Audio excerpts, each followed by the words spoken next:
Saraf kejepit adalah suatu kondisi di mana seseorang sering mengalaminya sebetulnya ya, dan memang sangat sering kita dengar. Apa sih sebenarnya saraf kejepit? Saraf kejepit itu adalah kondisi di mana saraf atau serabut saraf ya, tepatnya ya, itu selama dalam perjalanannya terhimpit oleh sesuatu. Bisa karena bantalan tulang, bisa karena otot, bisa karena tulang itu sendiri, atau karena sesuatu benturan yang bisa menyebabkan perubahan struktur di sekitarnya. Saraf terjepit sebetulnya bisa terjadi di mana aja. Kenapa begitu? Karena yang namanya saraf itu ada di seluruh tubuh kita, kecuali kuku dan rambut. Jadi yang namanya saraf terjepit bisa terjadi di daerah leher, bisa terjadi di daerah pinggang, bisa terjadi di pergelangan tangan, di kaki, atau dimanapun. Tapi memang yang paling sering adalah di daerah leher dan daerah pinggang, karena ini merupakan daerah yang sering terbeban dengan beban tubuh dan sering digerakkan. Gejala dari saraf kejepit tergantung dari saraf kejepitnya yang di sebelah mana gitu ya. Tapi pada umumnya sih saraf kejepit bisa memberikan gejala seperti sakit, pegel, kemudian rasa kebas atau kesemutan, atau kalau memang sudah agak lebih lanjut ya, dia bisa memberikan gejala seperti kelemahan. Bahkan di beberapa tempat, misalnya di daerah pinggang ya, apabila terjepit dan sudah lanjut bisa menyebabkan gangguan buang air kecil atau buang air besar.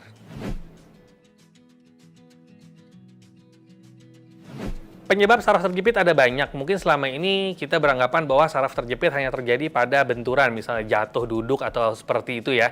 Tapi pada kenyataannya kebanyakan saraf terjepit terjadi karena posisi kita yang tidak ergonomis dalam mempertahankan posisi. Misalnya bekerja, duduk terlalu lama, kemudian menunduk menggunakan handphone, menggunakan komputer yang tidak ergonomis, mengangkat tas dengan cara dicantel atau diselempang, kemudian pada laki-laki menaruh dompet di kantong belakang ya, seperti itu. Jadi lebih cenderung ke arah kebiasaan dan posisi yang salah, tapi ini terjadi secara akumulatif.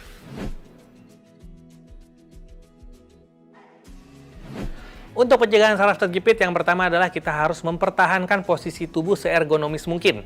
Jadi hindari yang saya sebut tadi. Kemudian yang kedua, kita tidak boleh mager ya, jangan malas gerak, dan disarankan untuk olahraga yang dianjurkan adalah berenang.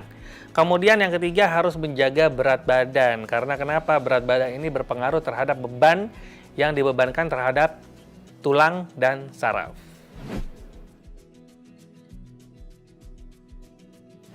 Pengobatan saraf terjepit ini sangat banyak ya, mulai dari obat-obat ringan, kemudian bisa ditambah dengan fisioterapi, bisa juga ditambah dengan pemasangan device seperti korset, atau penyangga leher, atau sarung tangan, atau apapun.